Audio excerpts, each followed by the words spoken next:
बच्चों, कैसे हो? मुझे पूरी उम्मीद है कि गर्मी की छुट्टियां बहुत अच्छे से कट रही होंगी आप लोगों की। और मैं अपने दर्शकों का बड़ा ज़ोरदार अभिवादन करना चाहता हूं कि हमें कई सारे मैसेजेस, कई तरीके से लोगों ने अपने सजेशंस भेजे हैं। इसका मतलब ये है कि आप सब लोग हमारी वीडियोस को एंजॉय कर रहे हैं, समझ रहे हैं, देख रहे हैं। आप सबका बहुत बहुत आभार। और मैं भी बीच में थोड़ा गायब हो गया था, मैं बच्चों को घुमाने के लिए लेके गया था क्योंकि बच्चों की भी गर्मी छुट्टियां शुरू हो गई थी। और उसके बाद हम फिर से वापस हैं आज एक नए टॉपिक के साथ। Hello and welcome to star and homeopathy. सबसे पहले मैं अपने गुरु doctor S Bakshi sir, Seema Bakshi ma'am को प्रणाम करता हूं कि जिन्होंने हमें इस लायक बनाया कि हम आपको कुछ दे पाए। अरे तुम लोगों ने नाम पहले लिख दिया कफ का? सर मैं हूँ। मैं तो सोचा कि यार मैडम कैसी हैं आप? मैं बढ़िया सर, आप कैसे हैं? वेलकम। गर्मी छुट्टियां बहुत अच्छी चल रही होंगी। और कफ बहुत बड़ा सब्जेक्ट है, ये बहुत बड़ा सब्जेक्ट है और बहुत लोग इससे पीड़ित हैं। तो आज हमने आपस में ये बात किया मैडम ने और मैंने कि हम बच्चों को कफ के बारे में बताएंगे, क्योंकि एक तो हमारा सागर होम्योपैथी इतना बड़ा विशाल है, मोतियों से भरा हुआ कि उसमें से दवाइयाँ निकालना अलग अलग पेशेंट्स के लिए थोड़ा कठिन हो जाता है। इसको सिंप्लीफाई करने के लिए, जैसा हमारे गुरु डॉक्टर बख्शी सर ये कहते हैं कि अगर किसी टॉपिक के बारे में, किसी बीमारी के बारे में आप अगर 10 से 20 मेडिसिन भी जान लेते हैं तो आपको कोई नहीं रोक सकता एक्सेल करने से, छलांग मारने से, उड़ान भरने से। तो आज आपको हम ये कफ के बारे में बताएंगे, सिखाएंगे, समझाएंगे और फिर आपसे कमेंट लेंगे कि आपको मज़ा आया या नहीं आया, सिंप्लीफाई हमने किया या नहीं किया, हम सफल अपने मकसद में हुए या नहीं हुए। Madam thank you so much. और कफ के बारे में जैसा कि हम कहते हैं कि हर बार की तरह मैडम आपको बताएंगी कि कफ क्या होता है, कैसे होता है, कितने प्रकार का होता है और उसको कैसे जाने समझे। अगर जानेंगे और समझेंगे तभी हम मेडिसिन कर पाएंगे। और इसके बाद मैडम के बताने के बाद मैं आपको बताऊंगा कि मेडिसिन सिंप्लीफाई कैसे किया जाता है। मात्र 20 मेडिसिन आपको बताऊंगा और देखना चमत्कार आप। तो मैडम ये रहा आपका बोर्ड और ये रहे बच्चे और ये रहा कैमरा। प्लीज आप स्टार्ट करें मैम। पहले तो मैं आप लोग को ये बताना चाहती हूँ कि यूजुअली हमारे परसेप्शन है हमारा कि कफ मतलब फ्लेम, कफ मतलब स्पूटम, म्यूकस। कफ एक रिफ्लेक्स है जो कि बॉडी का होता है towards any irritation, any obstruction in your airway. So हम इसको शॉर्ट में देखें, अगर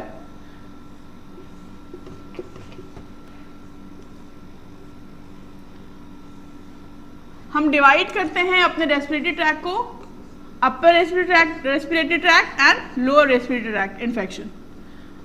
ठीक है, upper respiratory tract and lower respiratory tract, जो कि ऊपर कंसिस्ट करता है हमारा nasal cavity, pharynx and larynx. यहां इसके बाद हमारा आ जाता है trachea, bronchus, bronchioles and alveoli. So जो भी गैस एक्सचेंज है वो यहाँ एल्वियोलाइज में हो रहा है। सो एयर आया, पास होते हुए लास्ट एंड टर्मिनेशन तक आया और फिर वहाँ पे गैसेस एक्सचेंज हुआ। जो हमारा यूज्ड कार्बन डाइऑक्साइड है वो बाहर निकल गया एंड ऑक्सीजन एक्सचेंज होके ब्लड में मिल गया। सो इस दौरान कहीं भी कोई भी ऑब्स्ट्रक्शन हो, इरिटेशन हो, तो बॉडी का एक मैकेनिज्म है वो कफ के एक हैकिंग साउंड इसके द्वारा उस ऑब्स्ट्रक्शन को, उस इरिटेशन को बाहर निकालता है। अब वो हो सकता है कि कोई एलर्जी के कारण हो सकता है कि कोई पैथोजन के कारण हो, बट अल्टीमेटली होता ये है कि इस एयरवे में कहीं ना कहीं कोई ऑब्स्ट्रक्शन, कोई इरिटेशन है जिसको बॉडी निकालने का प्रयास करता है। Now depending on the location जो इन्फ्लेमेशन हो रही है, मैंने पहले भी अपनी वीडियो में बताया था, ये हमारा एयरवेज है। इसका जो ल्यूमेन है, इस ल्यूमेन का पतला होना मतलब या तो यहाँ म्यूकस जम जाना या इसमें इन्फ्लेमेशन होना। जो एयर स्पेस है उसका कम हो जाना, उसके कारण हमारी जो वीजिंग साउंड आ रही है, एयर इनसफिशिएंसी हो रही है, गैस ऑफ ब्रीदिंग है, ये सब किस कारण से आ रहा है, यहाँ पे इन्फ्लेमेशन हुई है ल्यूमेन में और एयरवे कम हुआ है। नाउ व्हाट हैपेंस, यहाँ पे अगर म्यूकस जम गया किस कारण से, या तो एक्यूट इन्फेक्शन हुआ है, कोई पैथोजन, कोई बैक्टीरिया है जिसके कारण बॉडी म्यूकस ज़्यादा बना रही है। Even in case of allergy, जो हम बोलते हैं ना, डस्ट एलर्जी हो गई, पॉलन एलर्जी हो गई, तो ये क्या करता है, बॉडी म्यूकस ज़्यादा बनाता है और in place of getting rid of that mucus, उस म्यूकस को बाहर निकालने के लिए बॉडी कॉफ करता है। कॉफ क्यों करता है, ताकि वो mucus along with that pathogen या एलर्जन बाहर आ जाए। अब आते हैं कि कहाँ हम, जैसे हम नाम सुना है हमने, अस्थमा है, ब्रोंकाइटिस है, ब्रोंकियोलाइटिस है, ये होते क्या है। सो फर्स्ट हम शुरू करते हैं कॉमन कफ कैसे। सबसे कॉमन रीजन होता है कॉमन कोल्ड, जिसको हम फ्लू भी बोलते हैं। फ्लू के बहुत सारे सिम्टम्स हैं जिसमें एक कफ भी है, जिसमें जैसे मैंने बताया पिछले एपिसोड में हमने बताया था, फ्लू मतलब राइनाइटिस भी है, रनिंग नोज भी है, आँख भी लाल हो जा रहा है, फीवर भी होता है। तो one of the symptom is cough. तो कफ क्यों हो रहा है, अगेन मैंने बताया म्यूकस जम रहा है, म्यूकस जमेगा तो बॉडी उसको निकालना चाहेगा। सो कोल्ड की जब हम बात करते हैं कॉमन कोल्ड की, तो यूजुअली ये अपर रेस्पिरेटरी ट्रैक्ट में ही लिमिटेड रहता है usually, but in case of जहाँ पे पैथोजन बहुत ज़्यादा ग्रेवियस है, जो बहुत खतरनाक पोटेंशियली टॉक्सिक पैथोजन है, तो वो नीचे भी जा सकता है, बट यूजुअली ये अपर रेस्पिरेटरी ट्रैक्ट तक ही लोकेटेड रहता है, जिसमें हमारा नेजल कैविटी हो गया, फैरिंग्स में हो गया तो उसको फेरिंजाइटिस बोल दिए, इन्फ्लेमेशन को लैरिंग्स में हो गया तो उसको लैरिंजाइटिस बोल दिए। नाउ आगे फर्दर हम प्रोसीड करते हैं। तो क्या होता है asthma. Asthma is inflammation and degenerative process. अब एस्थमा भी मैंने बताया, again there is narrowing of wall, तो वहाँ पे वीजिंग आ रही है, एयर की गैस्पिंग आ रही है, ब्रीदिंग इनसफिशिएंसी आ रही है। Now we come to bronchitis and bronchiolitis. Now bronchitis क्या हो गया, जब ब्रोंकाई में इन्फ्लेमेशन हो गया। ब्रोंकियोलाइटिस क्या हुआ, जो ब्रोंकियोलाई में इन्फ्लेमेशन हो गया। ठीक है, आगे हम बढ़ते हैं। What is emphysema. Emphysema, bronchiectasis, ये होते हैं permanent dilatation. Now depending on the position, permanent dilatation of air space, permanent dilatation of air space. Bronchiectasis क्या होता है, there is permanent dilatation of big bronchus. यहाँ पे परमानेंट डायलिटेशन हो गया इस एयरवे का, अब ये वापस नहीं आ सकता, तो क्या हो रहा है, there is again cough, insufficiency, gasping of air, सांस फूलना।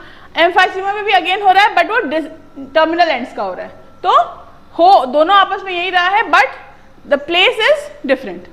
ठीक है, एम्पाइमा। एम्पाइमा जब बहुत ग्रेवियस, मैंने बताया पोटेंशियली टॉक्सिक बैक्टीरिया है जो बहुत पस बना रहा है, तो वहां पे परमानेंट पस लॉन्च कर जाता है, कहाँ पे, ब्रोंकियोल्स में, दैट इज कॉल्ड एम्पाइमा।